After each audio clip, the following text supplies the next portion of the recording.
querido maestro Izaguirre, por no tenerlo aquí, porque estamos publicando un libro que es el número 2 de esta colección que tiene un poco que ver con la reflexión sobre el país, tiene que ver con viajes, tiene que ver con mirarnos hacia adentro, tiene que ver con lo colectivo también, que tanto nos ha tocado todos estos años y todo este siglo que van dando. Además, digamos que esta tarde están acompañados de Ocarina Castillo, antropóloga, muy conocida ya por todos ustedes, historiadora, miembro de la Academia de la Historia, Susana Rafali, nutricionista, activista social, un gran trabajo con los niños en estado de riesgo. Ayer tuvo una mención importante. Bueno, muy contenta, Susana, que estés aquí con nosotros hoy. Carl Crispin, por supuesto, narrador, historiador, ensayista, profesor de la Universidad Metropolitana, novelista, también muy conocido por todos ustedes. Yo creo que esta es una tarde bien importante, porque cuando llegó a nosotros este libro de Jacqueline Goldberg, llegó a nuestras manos, a mí me encantó, apenas lo leí. El equipo editorial inmediatamente quedó fascinado con el libro. ¿Por qué? Porque es un libro que asume sus propios riesgos, es un libro de crónica, de viaje, un libro de cuestionamiento. Aquí la escritora se cuestiona, se pregunta cosas, además parte de una experiencia, su viaje a Iowa en el año 2018, y a partir de allí ella hace toda una reflexión con la situación que vivió el país en ese momento, pero además también hace un discurso literario. O sea, ambas cosas, y sabe que es difícil eso, la experiencia personal y también el discurso literario, con una palabra pulcra. Pero bueno, no seré yo quien hable del libro, porque además soy la editora, no se ve bien. Yo prefiero entonces pasar la palabra a este grupo extraordinario. Bueno, comienzo por dar las gracias en primer lugar a Jacqueline, en segundo lugar a Carmen y a Clepsidra, y agradecerles a todos que estén aquí, porque para mí, que esta es mi primera salida después del COVID, es una fiesta estar aquí viendo tantos amigos, tanta gente querida, y pudiendo conversar y de alguna manera permitirme en algunos casos, quizás imprudentemente, hasta algunos abrazos. Así que de verdad que es una excelente oportunidad esta de encontrarnos aquí esta tarde. Conozco mucho el libro de Jacqueline. Este libro de Jacqueline para mí tiene una historia bien particular, porque Jacqueline fue una de nuestras estudiantes de la cuarta corte del diplomado Alimentación y Cultura, y Jacqueline, desde que comenzó el diplomado, se planteó que su trabajo para presentar al final del diplomado iba a ser sus memorias de los 80 días en Iowa. Ella lo dijo desde un principio, y por supuesto a lo largo de las sucesivas semanas del diplomado ella fue revisando, armando, desarmando, construyendo, deconstruyendo, incorporando, metiendo y sacando las cosas, hasta que un día me sorprendió cuando me dijo: ya sé cómo se llama lo que yo viví allá, se llama paisorexia. Para mi gran asombro, porque esa palabra no estaba dentro de mi vocabulario, ni estaba dentro de mis códigos, ese neologismo que fue lo que propuso entonces Jacqueline para definir esa cosa con la que venía conversando, que era la inapetencia. La inapetencia y la experiencia de su inapetencia en esos días, en un lugar que ella misma califica casi como el final del mundo.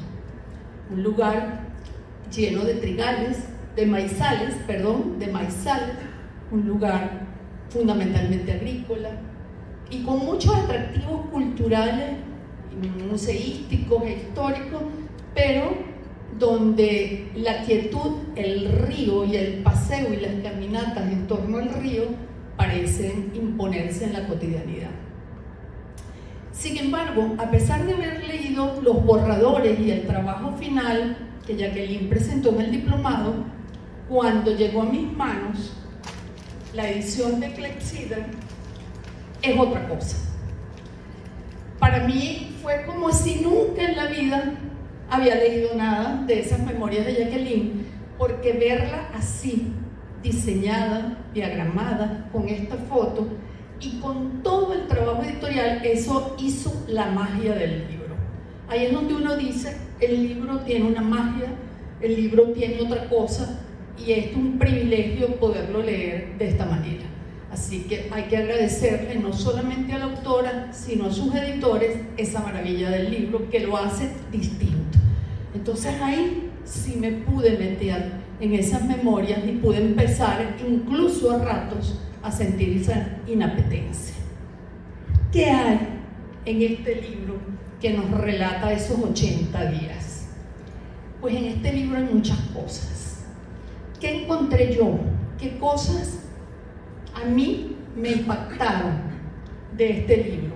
En primer lugar, evidentemente, todo el lenguaje, todo el verbo que allí está, que además estamos acostumbrados al maravilloso verbo de Jacqueline, tanto en prosa como en verso, y aquí están. Pero concentrándonos un poco en la relación entre inapetencia, saciedad, comer y no comer, alimentación y hambre, que es mi área, y la de Susana, evidentemente, ¿qué cosas encontré en este libro? En primer lugar, este libro es un maravilloso ejemplo de la transversalidad del acto alimentario. Para aquellos que tengan duda de la transversalidad del acto alimentario, no basta sino leer muy pocas páginas para darse cuenta que efectivamente el acto alimentario es multidimensional, es transversal, es objetivo y es subjetivo, y es profundo, y es íntimo, y es individual, y es social, y es nacional, y es internacional, y es comunicacional. Es decir, el acto alimentario es evidentemente transversal, y eso está aquí. Incluso Jacqueline echa manos, y es una cosa maravillosa, de cantidades de comentarios, autores que están desgranados a lo largo de sus páginas. Y para mí me sorprendió gratísimamente conseguirme a Marvin Harris, pero más me sorprendió, más gratamente aún, conseguirme a Levi Strauss, pero más me sorprendió, más gratamente aún, conseguirme con Los Puentes de Madison, en sus dos versiones, en la película y en el libro, pero más me sorprendió gratamente aún consiguiéndome con todos nuestros poetas venezolanos, con esos poemas maravillosos que están allí hablando y dándole, acuerpándose en el discurso de Jacqueline sobre lo que ella llama la inapetencia. En segundo lugar, ¿qué me impactó? Que el tema alimentario es principio y fin de nuestra historia, pero no de la nuestra, de la historia con H mayúscula, de la historia universal. El tema alimentario es principio, fin y cauce de la historia. ¿Y si no veamos Ucrania? ¿Y si no paseémonos por lo que estamos en este momento viviendo y experimentando todos desde nuestras redes sociales, nuestros televisores y nuestra radio? Y si queremos ser más específicos, veamos la historia de Venezuela y vayámonos al siglo XIX, a la coyuntura de la guerra federal, principios del siglo XX, la Venezuela petrolera, y veamos nuestra crisis agroalimentaria. Entonces no hay manera de escaparse del tema alimentario, no hay manera de escaparse de eso como principio y final. Y en tercer lugar, efectivamente, eso nos lleva a que la historia es un continuo balance, es una continua tensión, es un continuo ir y venir entre el comer y el no comer.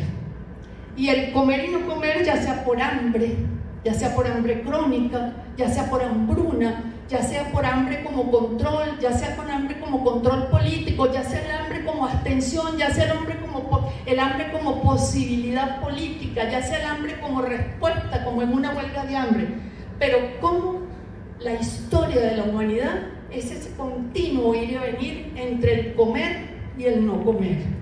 Y por otra parte, y esta es la cuarta idea que me pareció fundamental, cómo en torno al comer y al no comer se desdibujan, se borran las diferencias entre el orden de lo natural y el orden de lo cultural.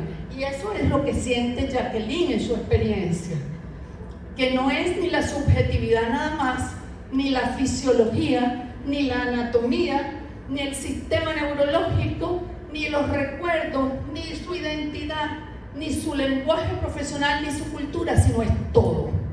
Porque efectivamente en lo alimentario se desdibuja y se borran las fronteras entre el orden de lo natural y el orden de lo cultural. Y ahí coincidimos con nuestro maestro Lévi-Strauss. Entonces, paisorexia. Paisorexia que lo define Jacqueline como ese daño que nos ha hecho vivir en esta crisis agroalimentaria en la que vivimos, como ese daño que nos lesiona como venezolanos, como ese daño que lesiona nuestra alimentación, nuestra subjetividad, nuestra memoria y lo más importante, que nos roba la esperanza. ¿Qué es lo contrario de paisorexia? Saciedad. Paisorexia, lo contrario pareciera ser saciedad. Entonces volvemos a esa vaivén entre el comer y el no comer. Cuando yo empiezo a leer y empiezo a buscar la explicación a la paisorexia y a la experiencia de la paisorexia, me encuentro con una famosa cita de Orwell, George Orwell, quien habló de los efectos de la inanición en su experiencia en Europa. Y dice algo así como esto: el hambre te deja en un estado parecido a la convalecencia de una gripe, como si no tuvieses nervio ni cerebro. Es como si te hubieras convertido en una medusa, como si te hubieran sacado la sangre y lo hubiesen reemplazado por agua tibia. Mi principal recuerdo del hambre es una absoluta inercia y la necesidad de escupir con frecuencia una saliva blanca y espesa como la de los cucos. Ignoro cuál pueda ser el motivo, pero cualquiera que haya pasado hambre varios días se habrá dado cuenta. Entonces, esos son los daños y los efectos de la inanición, del hambre permanente, del hambre crónica. Pero resulta que cuando empiezo a revisar el concepto de paisorexia que nos propone Jacqueline, no puedo dejar de pensar en la fenomenología y cómo existe una fenomenología de la comida y del hambre, y cómo existen trabajos específicos sobre el asco, el odio, la soberbia, el dolor, a partir de descripciones de experiencias y de experiencias vívidas, de vivencias individuales. Y eso es lo que hace Jacqueline. A partir de su experiencia, de sus 80 días, de su sentir, pensar, imaginar, eso es lo que nos describe y hace una fenomenología de eso que ella llama paisorexia. Esa vivencia y esa descripción tan importante que va apareciendo a través de sus páginas me llevó a la necesidad de buscar y de reencontrarme con la teología, pero no con la teología pura y religiosa, sino con la teología como vinculación con la alimentación, como una suerte de teología alimentaria, como la llama un famoso teólogo mexicano que vive en Cuernavaca. Y viendo la teología como ese espacio de encuentro entre la humanidad y la ecología, como ese espacio de encuentro precisamente entre la humanidad y la naturaleza. Entonces, si tuviésemos que hablar de una teología, para entender la paisorexia y tuviésemos que buscar la contra de la paisorexia, a mí no se me ocurre más que unas palabras que me vinieron a la mente como una especie de juego de palabras. La primera de esas palabras, en relación con la búsqueda de satisfacer la contra de la paisorexia, es el nosotros. Nosotros. El nosotros. Nosotros. La alteridad, el respeto, la capacidad de dialogar, de vernos, de encontrarnos, de oírnos, de dialogar, de encontrarnos para poder hacer cosas. En segundo lugar, ¿qué otra palabra me vino? La de compartir. Compartir, partir con esa cosa que es tan importante en la teología y que incluso en la teología cristiana tiene que ver con el acto maravilloso de la Eucaristía. Es compartir el pan, es compartir la mesa, es compartir los alimentos, es compartir los peces, es compartir el vino, es compartir y convertir el agua en vino, es compartir la comida, poca, mucha, es reconocer al resucitado en la forma como parte el pan. Todo eso pasa por compartir, y compartir tiene que ver con equidad, y compartir tiene que ver con dignidad. En tercer lugar, encontrarnos.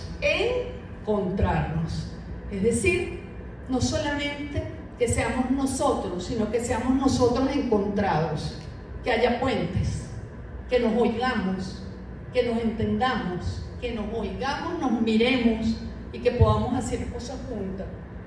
En cuarto lugar, la interdependencia, la corresponsabilidad, porque no hay manera de recuperar la esperanza que nos quita la paisorexia, sino es con la creencia y la fe en que este país puede seguir adelante.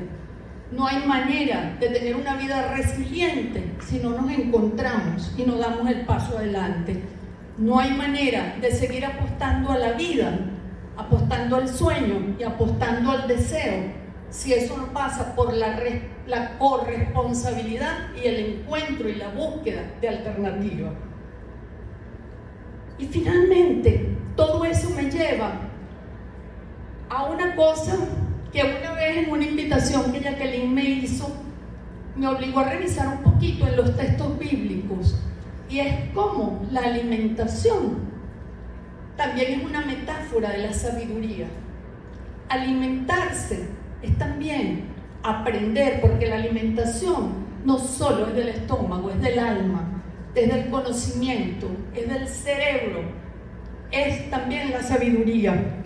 Y ahí me encontré por casualidad con una cita maravillosa de un poeta que todos amamos, pero que me sorprendió esta cita, Miguel Hernández, que dice: el hambre es el primero de los conocimientos. Tener hambre es la cosa primera que se aprende. Y la ferocidad de nuestros sentimientos, allá donde el estómago se origina, se enciende. Eso, dicho en palabras de Miguel Hernández, está dicho también en el libro de los Proverbios. Y en el libro de los Proverbios se dice: la palabra sabia se articula en el paladar, la lengua y los labios. El sentido del gusto se elabora en aquella misma anatomía, por lo que resulta fácil decir que de los frutos del hablar se sacia el vientre, se sacia de la cosecha de los labios. Muerte y vida están en poder de la lengua, lo que escoja eso comerá. Libro de los Proverbios. Por suerte, esta mañana tuve mi primera clase con estudiantes que no tienen en general más de 20, 25 años, en el primer nivel de un curso de estudiantes de cocina. Y a propósito de una reflexión y de una pregunta y de un comentario sobre la exposición que me acompañaba en la clase, una estudiante definió la paisorexia sin darle nombre, pero dijo: es que hemos desaprendido a querer el país. ya no queremos al país, ya no tenemos confianza en el país, ya no somos capaces ni siquiera de decir que el pabellón es nuestro plato preferido, porque odiamos todo lo que nos huela a nacionalismo, porque odiamos todo lo que nos huela a cocina popular, porque odiamos todo lo que nos huela a la manipulación a la que nos tienen obligados en estos años aquellos que no hemos vivido, sino solamente esta realidad que estamos viviendo hoy, porque somos muy ignorantes, porque no conocemos la historia y porque no queremos este país que nunca hemos conocido pero que no nos gusta. Y cuando la oí, me volteé y le dije, eso se llama paisorexia. Entonces, eso fue esta mañana. Y qué casualidad, ¿no? Entonces, vuelvo a Jacqueline y vuelvo al poema que Jacqueline dice que no leyó ella, sino que leyó su amiga en el evento final. En ese poema, Jacqueline dice, llegué a Iowa hambrienta, muy hambrienta. Me voy de Iowa con un hambre nueva. Eso no me hará llorar, sino recordar y agradecer. Dicho eso, que no la hará llorar, sino recordar y agradecer, a mí me gustaría terminar recordando las palabras de un teólogo brasilero que me encanta, que se llama Rubén Alves, que dice que es tan importante el deseo y las ganas de comer, que es tan importante tener ganas de comer, que él le cambiaría a las bienaventuranzas esa frase. Y yo creo que así debemos hacer nosotros para poder pensar en esa otra forma de saciedad a partir de nuestro reencuentro con este país. Utilizo la frase de Rubén Alves: bienaventurados los hambrientos, porque ellos tendrán más hambre. Ojalá, Jacqueline, que tengas más hambre y más saciedad. Muchas gracias.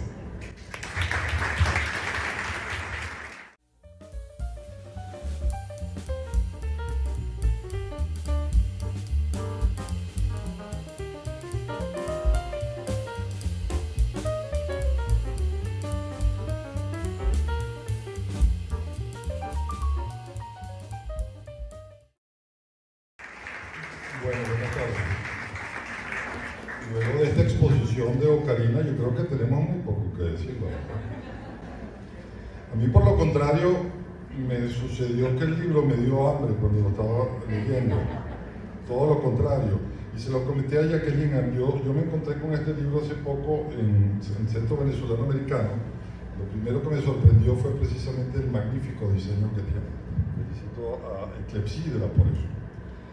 Comencé a leerlo y me sucedió lo que me sucedió cuando estaba leyendo Crimen y Castigo, que viendo las desventuras del personaje, pues sencillamente me daba hambre. Eso creo que fue un primer engaño que hace el libro, porque este libro es un libro hondo que te hace cavilar, profundo, y es un libro no apto para aquellos que piensan que Venezuela se está mejorando.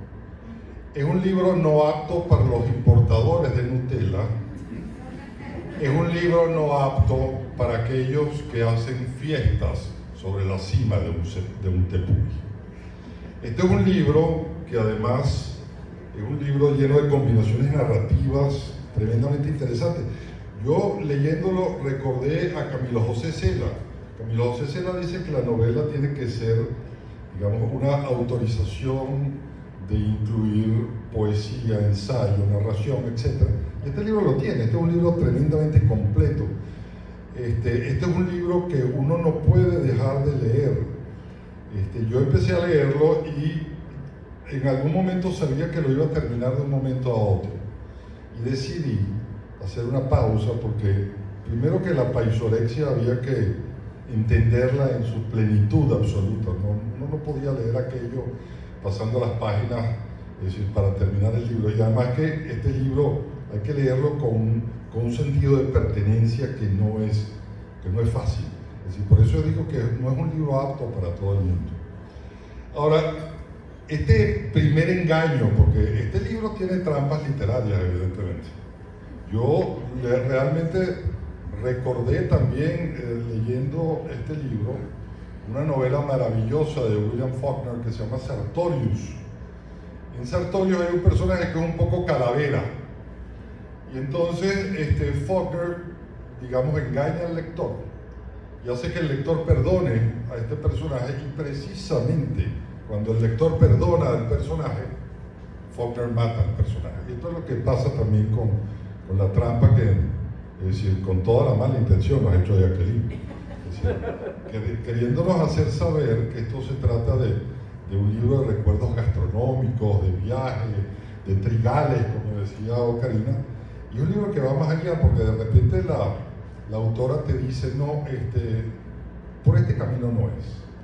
Tú tienes que seguir este camino hasta llegar absolutamente a la paixorexia, y además que este libro para mí supone un pacto literario tremendamente interesante entre la narradora y la autora. Si es que nosotros podemos hacer ese desdoblamiento entre autor y narrador, yo lo hago, incluso en algunas de mis novelas le rindo homenaje al narrador.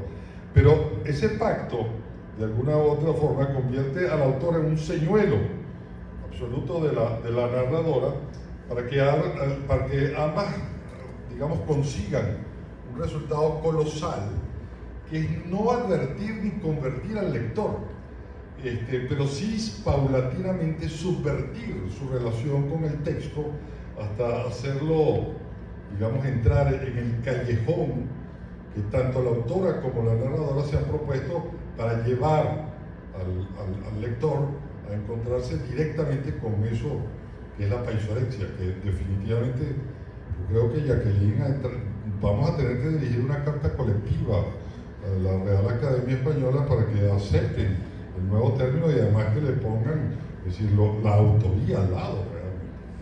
Entonces, este viaje que ofrece este maravilloso y cautivante libro es que el viaje puede ser agradable, pero hay objeciones internas. Que la agencia turística ofrece confort externo, pero tal vez no sosiego. Que el cóctel de bienvenida y la franela promocional no son de igual preparación ni talla.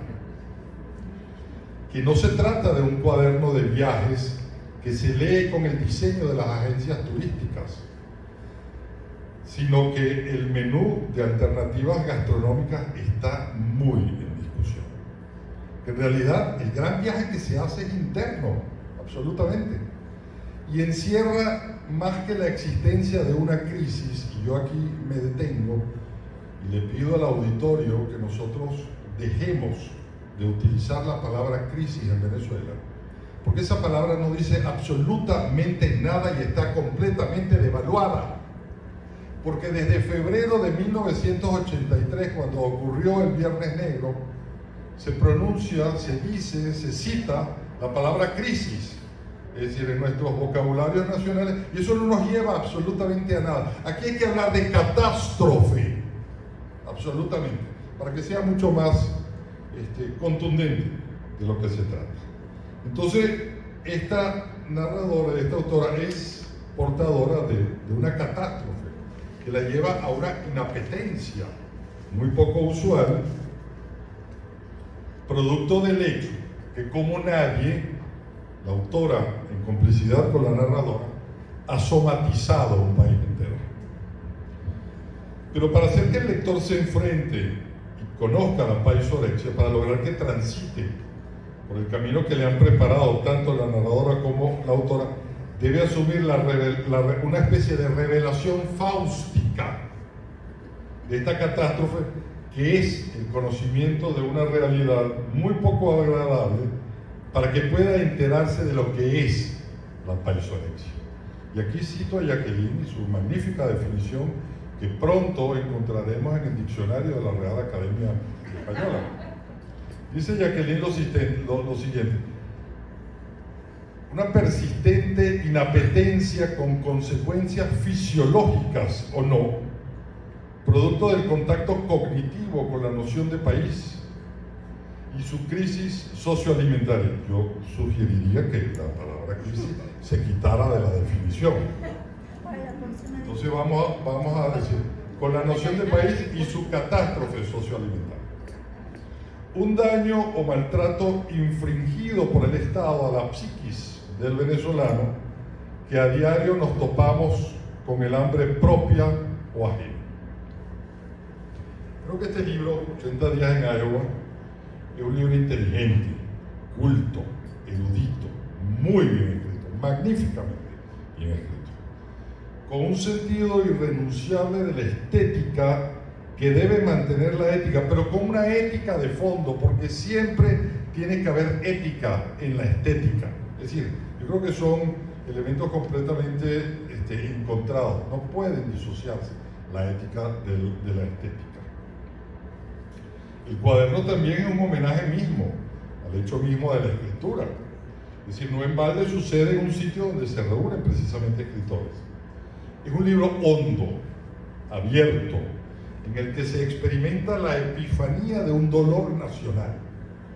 Y esto también es un poco a propósito del poema final que citaba Ocarina.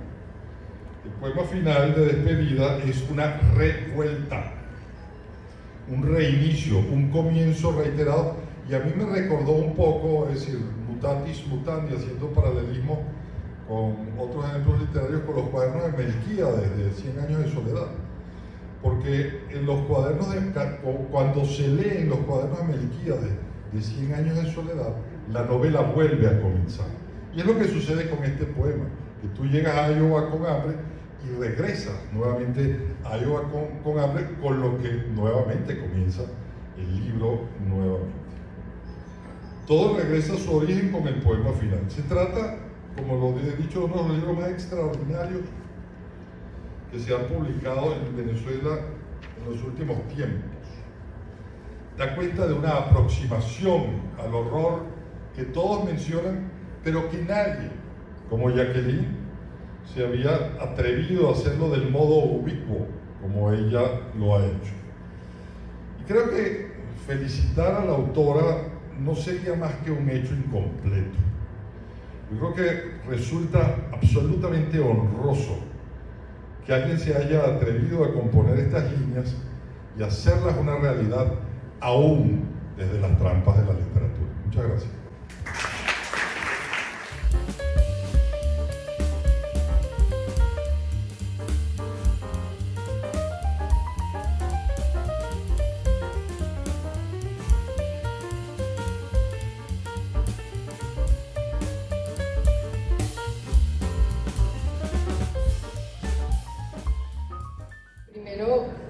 Decir que aprecio muchísimo estar aquí. Como decía Ocarina, bueno, tienes dos discípulas aquí sentadas, Ocarina.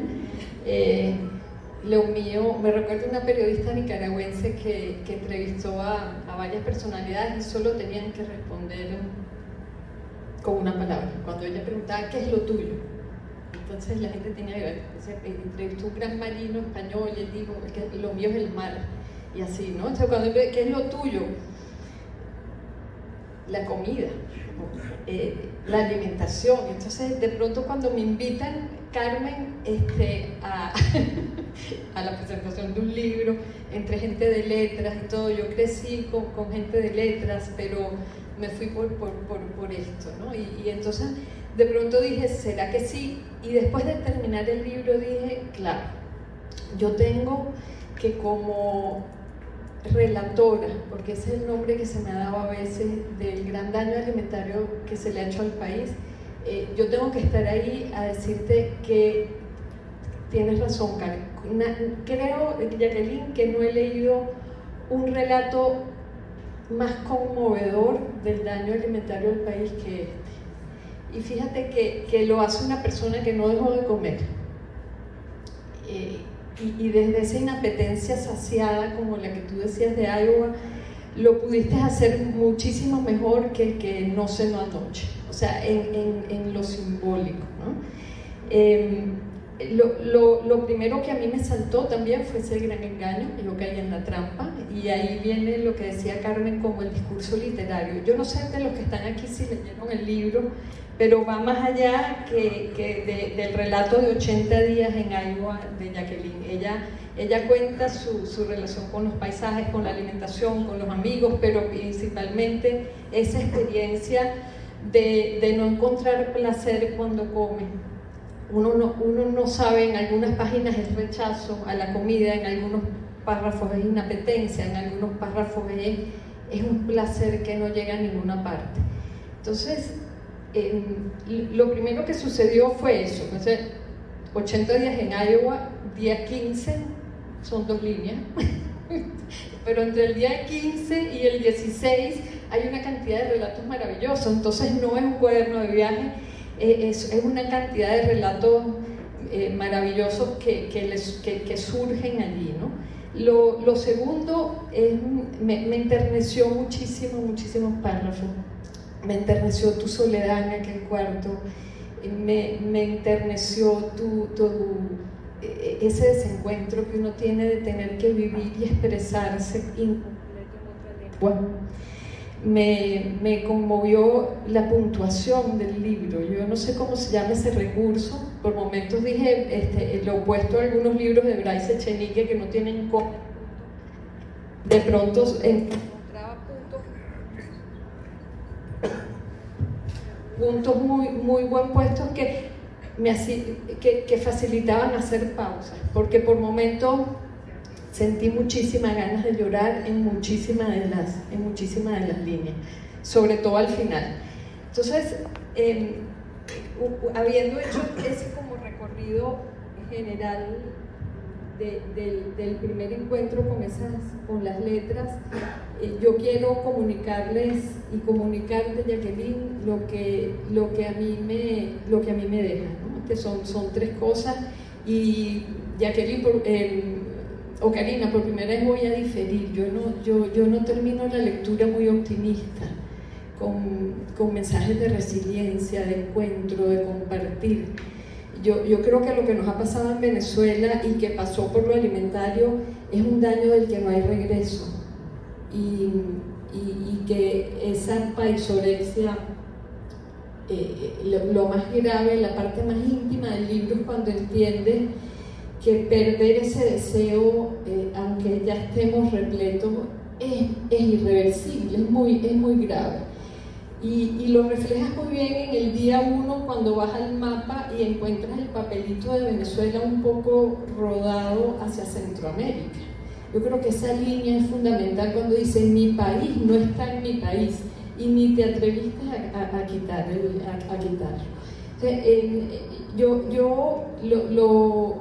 Lo primero más profundo que a mí me pareció el libro es que es un documento irreemplazable, valiosísimo para la reconstrucción de nuestra memoria histórica. O sea, si se pudiera escoger un relato que resuma el daño alimentario y el crimen alimentario de Estado, yo no escogería los informes de Susana Rafal. Yo escogería este libro como el daño íntimo y simbólico. Esas 3D de los derechos humanos, que es el documentar, denunciar y divulgar, tú lo conviertes en una cosa íntima, muy bien hecha y muy honda y profunda. Lo segundo es cómo fui entendiendo a lo largo de las páginas la gravedad de lo que te pasó y el espejo que es eso para nosotros. Uno lee en las primeras páginas y se preguntaba qué será lo que le pasó. O sea, al principio dije, estaba inapetente. Uno puede estar inapetente. Era falta o sea, es como yo le he dicho a mi terapeuta a veces, no, yo no estoy despichada, yo estoy como lisa, es como un caucho liso. No, estamos inflados, pero no tenemos tracción, no tenemos deseo. Entonces pasé a entender que lo que nos ha pasado es mucho más que esa falta de apetito, que puede ser por culpa, porque te fuiste de aquí, estábamos sin tener, ni harina pan teníamos, o sea, había que hacer las arepas de otra cosa. Y me voy adentrando más y digo, no es culpa. Llega un momento en el que dices, no era inapetencia, no era falta de apetito, era falta de deseo. Llegas al punto de entender allá la privación, las consecuencias de la privación. Y ahí es donde yo creo que tocamos fondo en términos de lo irreversible.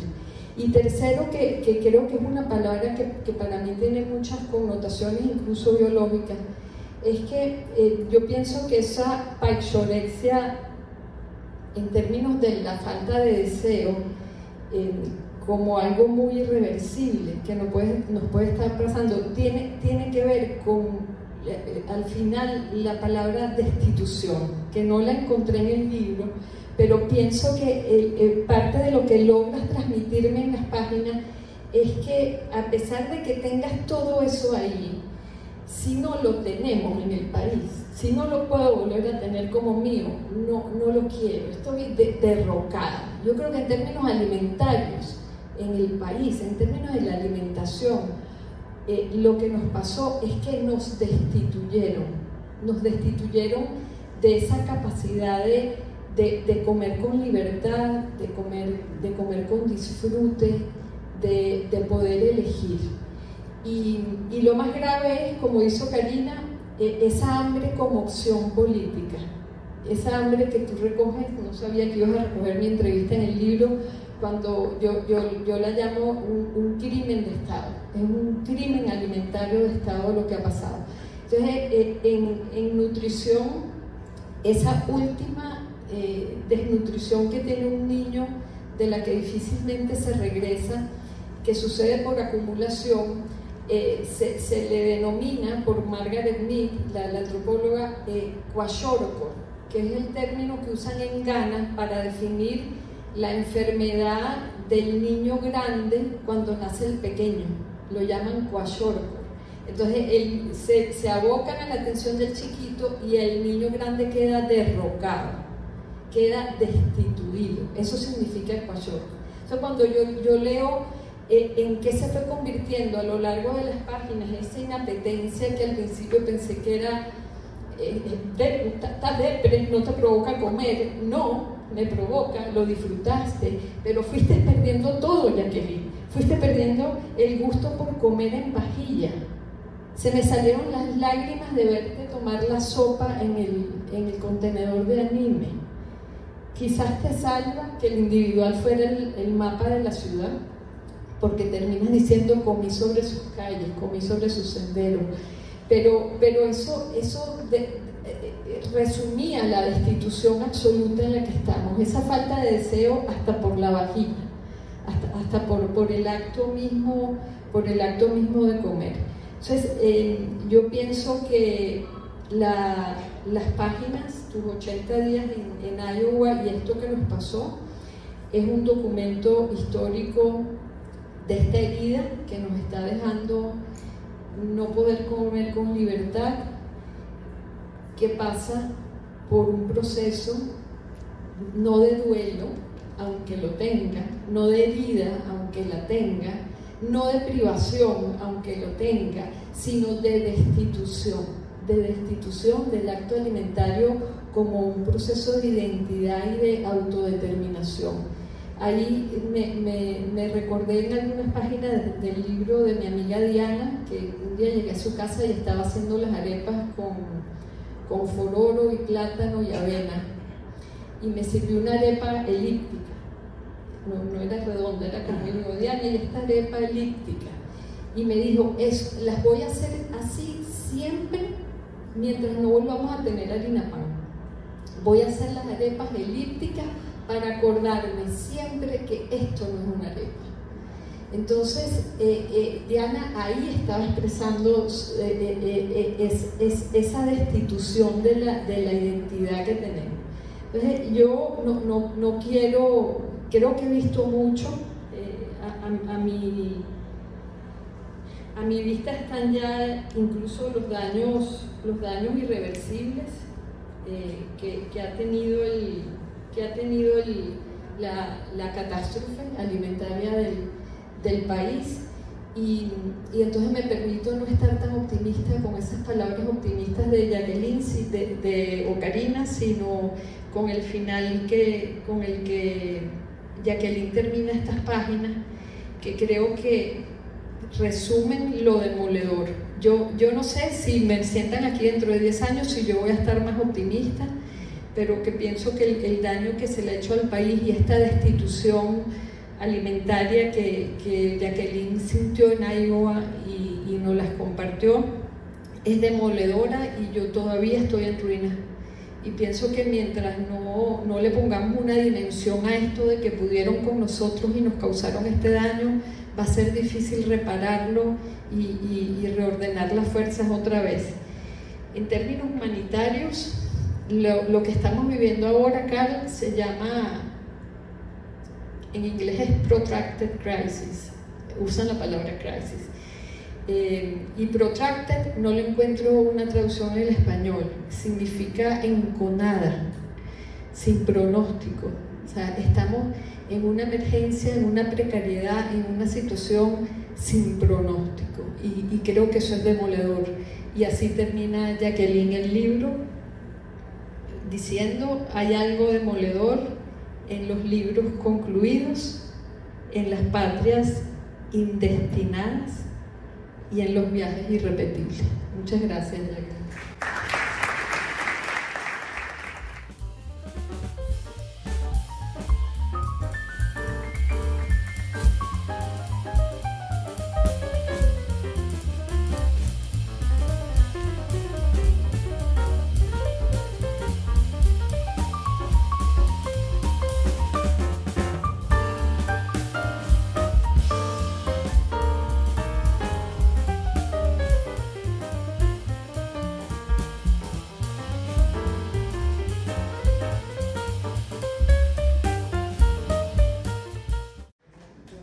Yo soy la que no debería decir nada por todo esto, sino gracias, que es lo que toca. Y yo escribí este libro en plena pandemia. El diplomado empezó en enero, tuvimos un mes y medio de clase, y el viernes 13 de marzo los valientes fueron a clase. Yo, de cobarde, me fui para mi casa. En la tarde me arrepentí porque no pasaba nada, todo bien. Y empezó la pandemia, empezó el encierro, empezó la reflexión, y nuestras clases continuaron, y yo tenía el tema y fui desgranándolo en medio de unas condiciones ya muy extrañas, que era estar encerrado, que era tener miedo de ir al mercado, que era, nosotros bañábamos con alcohol, aquella cosa loca de los primeros días de la pandemia, que bañábamos todo en alcohol, porque no sabíamos nada de eso. Y fue cuando yo empecé a pensar más en lo que me había ocurrido en Iowa. En Iowa tuve una intuición al final, porque además me vi viviendo como en campamento, pero es que ya estábamos un poco viviendo aquí así, comiendo. Yo nunca dejé de comer bien, en el sentido de que con un buen tomate, una buena albahaca, ya sale una pasta maravillosa. Y ese es el actor de resistencia más grande que yo quiero que haya en mi casa todos los días, el gusto por la mesa, porque la mesa es la familia, la identidad, es mi historia, es mi memoria, son mis padres que no están conmigo en la mesa, y eso hay que defenderlo bajo cualquier circunstancia, mientras se pueda. Y me di cuenta que en Iowa yo había estado viviendo sin eso, y creo que la última estocada de tomar conciencia de todo eso fue cuando yo me vi que ya estaba por regresarme, y que bueno, tenía que llenar las 2 maletas. Todos mis compañeros, los 27 compañeros de los otros 26 países, bueno, estaban llenando sus maletas de libros maravillosos. Yo me paré frente a un gran supermercado mayorista donde me llevaron a escoger si el champú era para pelo graso o pelo seco. Además, como teniendo que volver a tomar conciencia de lo que era un champú, porque aquí en ese momento se llamaba cosa rara con sal. Es que se nos olvida. Los empaques no decían champú, estaba prohibido. Tratamiento capilar, exacto, con sal o sin sal. Sin sal. Yo nunca entendí, sí, era mejor uno que otro. Y lo mismo con lo que comíamos. Y yo me vi frente a aquel supermercado inmenso, o sea, totalmente aterrador, porque para un venezolano que no conseguía pan, tener 5, 10, 15 marcas de pan era terror. 10 marcas de leche, cuando aquí no había leche. Papel de baño, que tenía que comprarlo con un bachaquero. Iba a casa de una amiga, como quien va a buscar droga. Todo en la componenda, ahí viene, tienes vuelto, no tienes vuelto. Entonces, en ese supermercado, con aquella cantidad de opciones, yo lo que hice fue ponerme a llorar.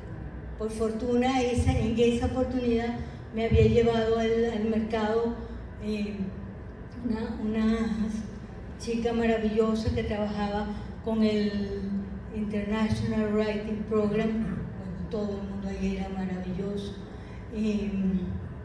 Bueno, y me encontró llorando y hablaba español, y bueno, yo pude explicar, porque no me hubiera podido imaginar lo que era explicar lo que a mí me estaba pasando en ese momento, porque era encontrar como una loca, después que había pasado 2 meses y medio maravillosos, que me habían visto haciendo actividades, brincando, viajando, y yo de pronto estaba llorando frente a un estante de productos de higiene personal. Lo pude explicar en español.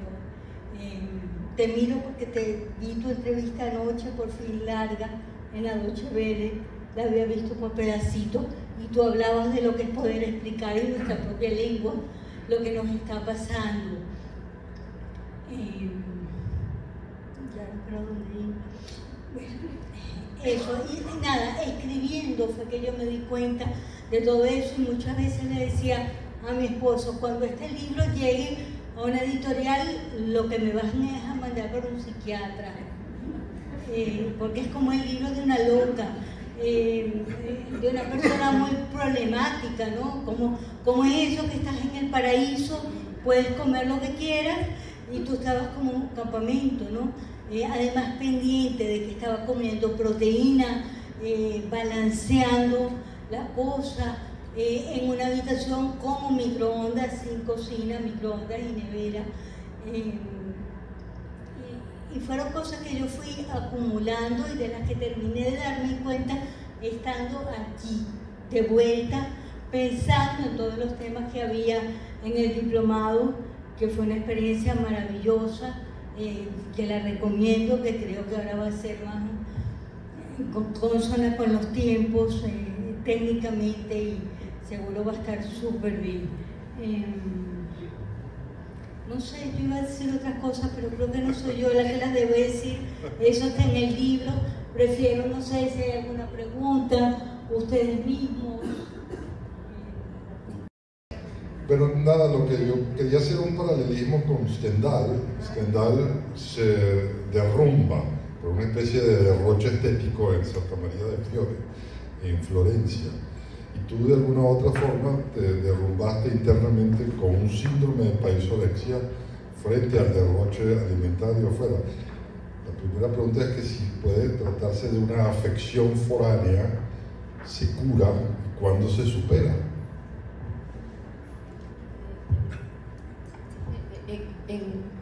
En esa misma línea también quería preguntarte, yo estoy un poco pesimista, pero a mí me parece que cuando perdemos el deseo, ya está perdido todo. Que podemos estar en el piso, pero perder ese deseo por el país y por el país que tuvimos, si se nos pierde, estamos mal. ¿Tú crees que lo perdimos? Yo quiero también aprovechar la ronda. Quiero aprovechar la ronda. Y fíjate, Susana, Yo no creo que yo tenga una posición optimista. Yo lo que pasa es que soy maestra. Estoy entre jóvenes. Y a los jóvenes hay que reenseñarles el deseo. Hay que reencontrarlos con el deseo, con el país y con la memoria.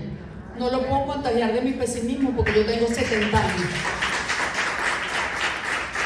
Mi obligación es que reaprendan el deseo. Y aquí me acuerdo de una frase que utilizó en una entrevista Nashla Weiss, que se ha echado encima durante no sé cuántos meses la organización de unas bolsas de comida para mis compañeros profesores de la universidad, muchos de los cuales han sido mis maestros, muchos de los cuales han sido los sabios que me enseñaron muchas cosas, muchos de los cuales han sido personas a las cuales admiro profundamente y que dependen de una bolsa de comida que le estamos regalando para poder comer y para poder subsistir. Y Nashla se echó encima ese proyecto junto con el responsable de bienestar social de la Asociación de Profesores. Y Nashla ha recibido críticas enormes de compañeros que dicen que eso es caridad, así como que si la caridad fuera mala, ¿no? Que eso es populismo, que eso es esto y es lo otro y es lo otro. Y ella en una entrevista les contestó: cuando la gente se está muriendo de hambre y no tiene para desayunarse, ni para almorzar, ni para cenar, lo único que quiere es un salvavidas que le permita pensar que existe el siguiente día. Entonces mi posición no es optimista. Lo que pasa es que yo, como Nashla, creo en los salvavidas.